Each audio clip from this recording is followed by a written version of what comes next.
आप लोगों को के स्टोन क्लास में स्वागत है। इस चैनल को सब्सक्राइब एंड लाइक करना ना भूलें और बेल आइकन का बटन दबा दें।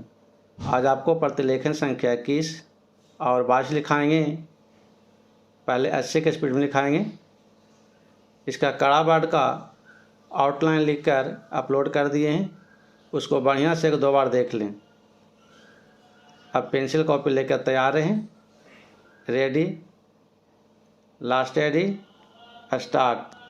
महोदय, भारत जैसे बहुभाषा भाषी देश में जहां विभिन्न भाषा परिवारों की 1952 भाषाएं बोली जाती हों, अष्टम सूची के अनुसार भी देश की 18 प्रधान भाषाएं हों, खान-पान, वेशभूषा, रीति रिवाज आदि की दृष्टि से भी एक प्रांत दूसरे प्रांत से बहुत भिन्न हो और वहाँ देश की अखंडता को बनाए रखने के लिए सबसे अधिक आवश्यक यह है कि संपूर्ण देश के नागरिकों का वैचारिक स्तर पर आदान प्रदान हो, सांस्कृतिक विनिमय हो, एक दूसरे को समझने सराहने की चेष्टा हो। जहाँ संपूर्ण देश की भाषा एक हो, वहाँ तो शायद उस एक राष्ट्रभाषा से यह संभव भी हो सके, किंतु भारत जैसे विशाल तथा विभिन्न संस्कृतियों और विविध भाषाओं वाले देश में अनुवाद ही सबसे सशक्त माध्यम है, जो संपूर्ण देश को एक सूत्र में बांधे रखने में सहायक हो सकता है। द्विभाषिकता का महत्व भारत में प्राचीन काल से रहा है। आज भी भारतीय जनसंख्या के सांख्यिकीय आंकड़े यह बताते हैं कि भारत में द्विभाषियों का प्रतिशत काफ़ी ऊंचा है। कहने की आवश्यकता नहीं कि सभी भारतवासी सामान्यतः हिंदी या निकटवर्ती प्रांत की भाषा को दूसरी भाषा के रूप में प्रयोग करते हैं।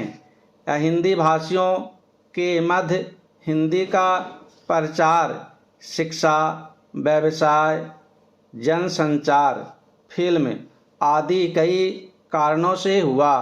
द्विभाषिकता का महत्व रोजी रोटी तथा आत्मविश्वास या आत्मप्रचार से बढ़ता है। यह द्विभाषिकता अनुवाद की मूल भित्ति है।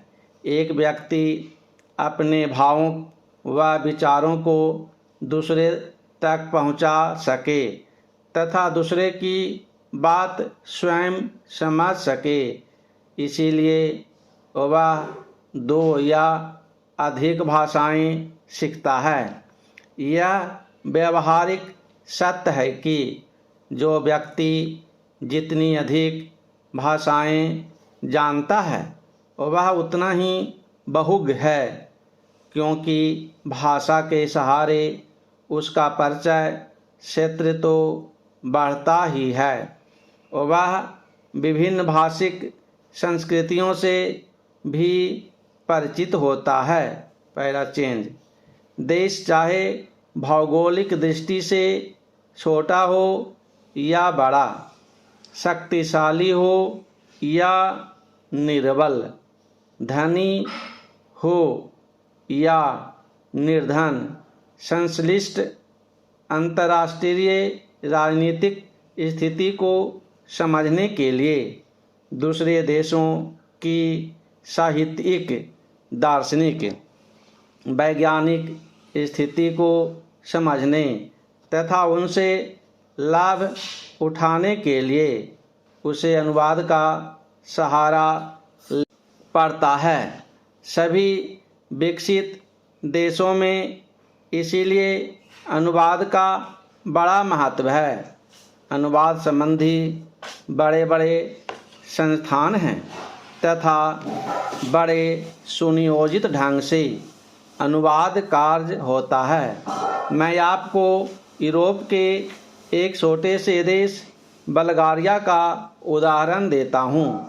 बल्गारिया की जनसंख्या 40 लाख है। बल्गारिया में पर्यटकों की वर्ष भर भरमार रहती है और उसका विदेशी मुद्रा अर्जन का मुख्य स्रोत भी पर्यटन उद्योग ही है। विश्व के अनेक देशों के पर्यटक वहाँ आते हैं, जिनमें बल्गारियन भाषा जानने वालों की संख्या नहीं के बराबर ही होती है। इन पर्यटकों की सुख सुविधा के लिए तथा उन्हें भाषा की कठिनाई न हो, इसलिए द्विभाषियों की जो यूरोप की विभिन्न भाषाएं जानते हों आवश्यकता होती है। इसके लिए विश्वविद्यालयों में नियमित रूप से युवक युवतियाँ विदेशी भाषाएं सीखते हैं और दुभाषीय का काम करते हैं। पैराचेन महोदय, सरकार की ओर से इन भाषा संस्थाओं को विशेष संरक्षण तथा सुविधाएं प्राप्त हैं। यह दुभाषी केवल पर्यटन से जुड़े हुए हों ऐसा नहीं है। दूसरी भाषा सीखकर ये अनुवाद कार्य करते हैं। प्रकाशन संस्थानों में, जनसंचार माध्यमों में तथा विज्ञान निकायों में प्रतिष्ठित अनुवादक के रूप में जाने जाते हैं। ये सृजनात्मक ललित साहित्य का अनुवाद करते हैं। विदेशी समाचारों का अपनी भाषा में तथा बल्गारिया के समाचारों का विदेशी भाषाओं में अनुवाद करते हैं। ये अनुवादक अपनी अपनी भाषा के विशेषज्ञ माने जाते हैं। यदि आप कभी बल्गारिया जाएं तो आप देखेंगे कि आप चाहे इनकी भाषा न जानते हों, किंतु आपकी भाषा जानने वाले आपको ज़रूर मिलेंगे।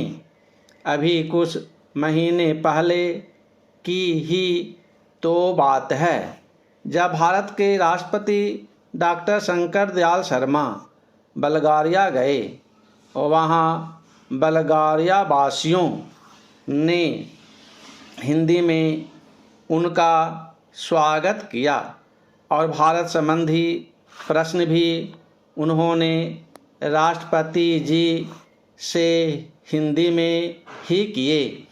भारतीय प्रतिनिधिमंडल के लिए यह सुखद आश्चर्य था। वस्तुतः अनुवाद या भाषांतर उनके लिए व्यावसायिक अनिवार्यता है।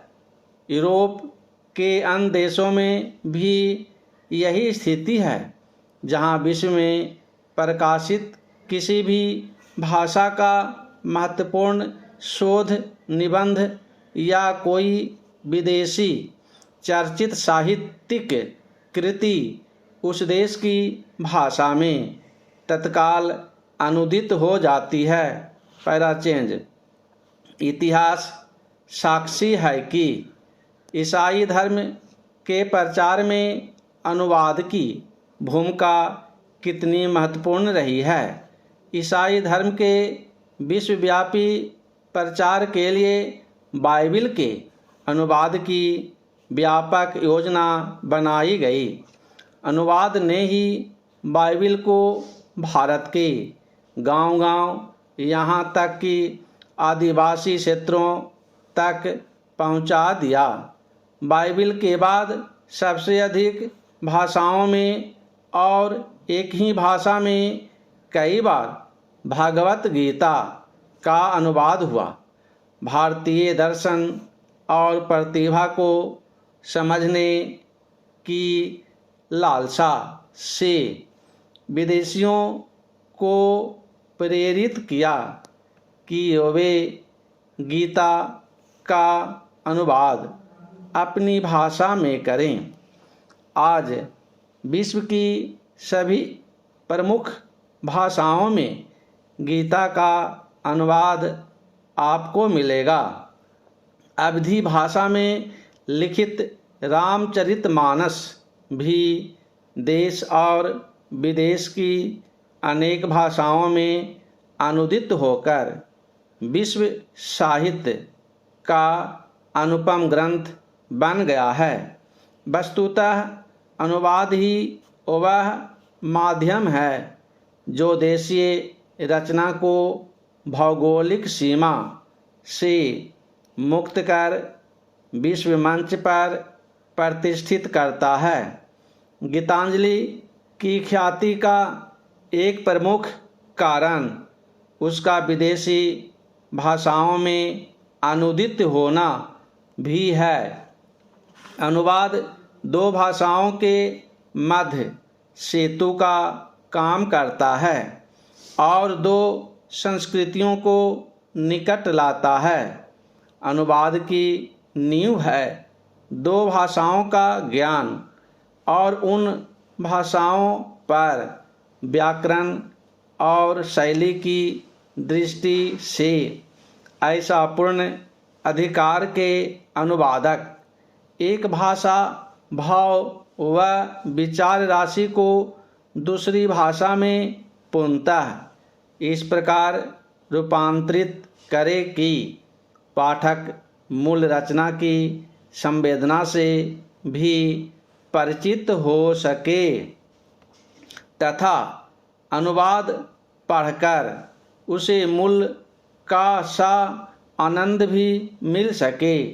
यही लक्ष्य अनुवादक के लिए समस्या उत्पन्न करता है और इसी में उसके कौशल की पहचान भी होती है।